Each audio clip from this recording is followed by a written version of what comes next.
इस वक्त इस हाजिस का जो उन्वान है वो है दीद क़ुसूर।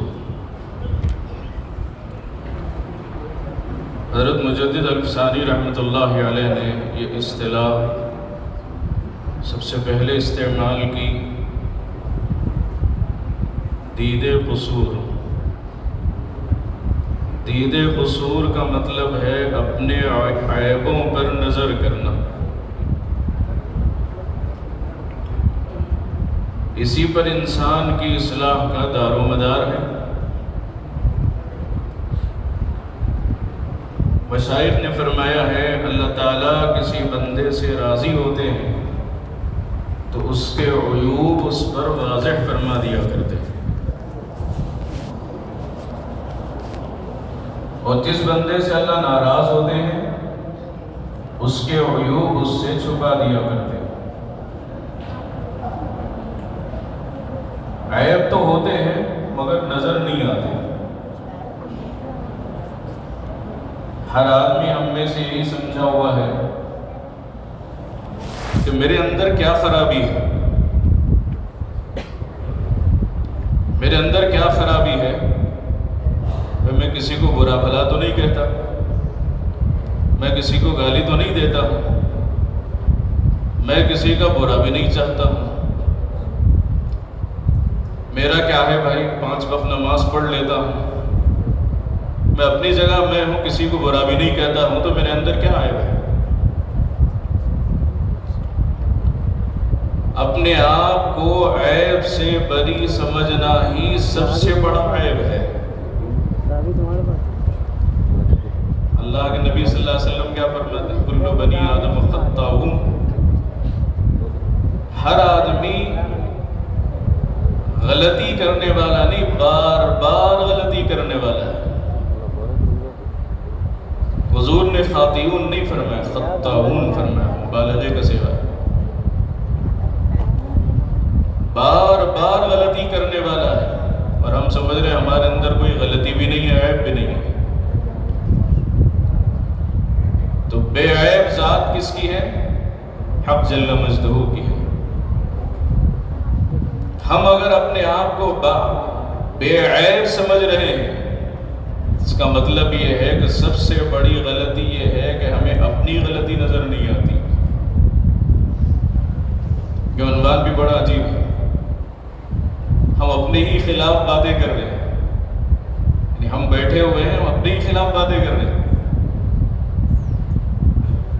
तारीफ करें तो बड़ा अच्छा लगता है, लेकिन ऐब ऐसी चीज है जो अगर ऐब बयान किया जाए वो भी अपने ही खिलाफ हो तो बड़ा जरा अजीब सा उन्वान है।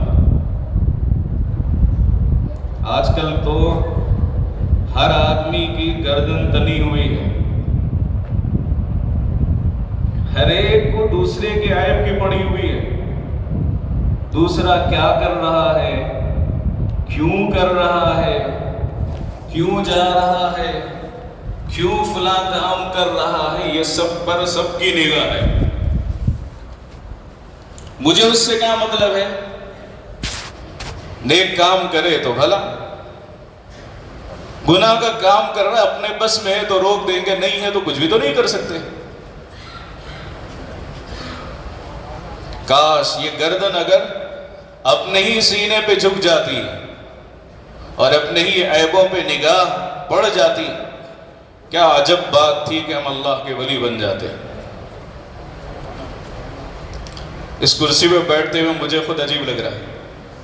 जितने मशाइख हैं, खलफा हजरात वगैरह, ये सब तो असातिज़ा हैं, असातिज़ा के दर्जे उससे भी बढ़ के हैं। मुझे इस पे बैठते हुए अजीब भी महसूस हो रहा है, लेकिन हुक्म है तो कुछ बोलने की हिम्मत या अजीज कर रहा है। शायर ने क्या कहा, जिस दौर पे नाजा थी दुनिया अब वो ज़माना भूल गए, गैरों की कहानी याद रही हम अपना फसाना भूल गए। मुंह देख लिया आईने में पर दाग न देखे सीने में, जी ऐसा लगाया जीने में मरने को मुसलमान भूल गए। अजान तो अब भी होती है मस्जिद की फिजा में, ए अनवर अजान तो अब भी होती है मस्जिद की फिजा में ए अनवर, जिस ज़र्ब से दिल हिल जाते थे वो ज़र्ब लगाना भूल गए। एक वक़्त था नौजवान रात के आखिरी पहर में उठ के ला इलाहा इल्लल्लाह ला इलाहा इल्लल्लाह ला इलाहा इल्लल्लाह ला इलाहा इल्लल्लाह इल्लल्लाह की ज़रबे लगाता था तो सीनों में दिल हिल जाते थे। आज हमारे नौजवान का आलम यह है, रात सोते वक्त भी औरत की तस्वीर, सुबह उठते ही फिर औरत की तस्वीर जहन में आती है। क्या अल्लाह को हिसाब देंगे, क्या अल्लाह को वो दिखाएंगे। हुज्जतुल अफ़सानी रहमतुल्लाहि अलैहि ने लिखा है, अल्लाह के नबी सल्लल्लाहु अलैहि वसल्लम की इस उम्मत में ऐसे लोग गुजरे हैं 20-20 साल तक गुनाह लिखने वाले फरिश्तों को गुनाह लिखने का मौका नहीं मिला। क्या अल्लाह के सामने हम सूरत दिखाएं? 20 घंटे 20 मिनट गुनाह के बगैर नहीं गुजरते। जिनके सजदों में गैरुल्लाह, जिनके रुकू में गैरुल्लाह, जिनके अल्लाह अकबर से अस्सलाम अलैकुम सब का सब सारा ज़हन में गुनाह गुजर जाता। दूसरों की बुराई अपनी अच्छाई को नहीं कर सकती। दूसरों की बुराई बुराई है, तो अगर दूसरे में ऐब है उसके कहने से वो ऐब हमारी अच्छाई को नहीं कर सकता। वो ऐब है जिस तरह दर्द को अपने घर ना वजनी है ना वजनदार महसूस होते, इंसान को भी अपने ऐब महसूस नहीं होते। किसी को बताना पड़ता है कि ये ऐब आपके अंदर मौजूद है। एक आदमी डाकू था, उसका बाप भी डाकू था। दो आदमी अपने बाप डाकू की कहानी सुना। कहानी सुनाते हुए कहता है कि मेरे वालिद एक घर में गए और वहां जाकर डाका डालने के लिए जैसे ही दरवाजा खोला, तब देखिए वो जो मालिक मकान है वो ठहर के ताज्जुब पड़ रहा है। तब ये इसका बेटा कह रहा है कि जब मेरे वालिद ने दरवाजा खोला डाका जमीन करने के लिए, तो घर के मालिक को कह रहा है बड़ा बदमाश इंसान है, खड़ा ताज्जुब पड़ रहा है। मालिक के मकान को ताज्जुब पड़ रहा है, तू काहे के लिए गया है? ये डाका डालने के लिए गया है, मगर उसमें उसकी निगाह नहीं है। सामने वाला तो सभी काम कर रहा है, उसमें निगाह, तो निगाह भी कैसी है? वाली निगाह है। अच्छा वो बदमाश हो गया, नमाज पढ़ रहा है, और ये तो शरीफ इंसान हो गया।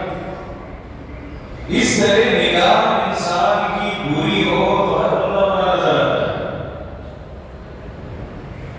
हर बंदा बुरा नजर आता है, चाहे जितना अच्छा है सामने वाला। तो बेहद जब घूमने निकलेंगे तो कोई ऐसी रात नहीं मिलेगी, दूसरा कुछ सामने के अंदर मौजूद है। हज़रत उमर रज़ियल्लाहु अन्हु फरमाते हैं, अल्लाहुम्मा इजअलनी फी ऐनी सगीरा फी अयूनिन नास कबीरा। ऐ अल्लाह मुझे अपनी निगाह में छोटा बना दीजिए, लोगों की निगाह में बड़ा बना दीजिए। मेरे ऐब मुझे सामने अल्लाह दिखा दीजिए, मेरी औकात को बताओ, मुझे अपनी औकात को बता रहे बार-बार, मुझे अपनी औकात का एहसास है, अल्लाह ये मुझे दिखा दीजिए। ये दुआ हज़रत उमर रज़ियल्लाहु अन्हु नशाई फरमाते हैं, तुम वैसे जाहिर करो जैसे हो, वैसे जाहिर करो जैसे हो, या वैसे बन जाओ जैसे जाहिर कर रहे हो। जैसे जाहिर कर रहे हो वैसे बन जाओ। देखने में तो माशाअल्लाह फरिश्ता हुआ है, फरिश्ते जैसे, और अंदर तो फिर कितने लोगों का दिल दुखाया हुआ है, कितने मखलूक को नाराज किए हुए हैं, और कितनों को दिल दुखाया हुआ है, उन्होंने पैसा। इसलिए अपने ऐब पहचानने का तरीका यह है कि किसी एक रहबर को पकड़ना चाहिए। हज़रत थानवी रहमतुल्लाहि अलैहि फरमाते हैं, कि किसी मुस्लिह का होना जरूरी है।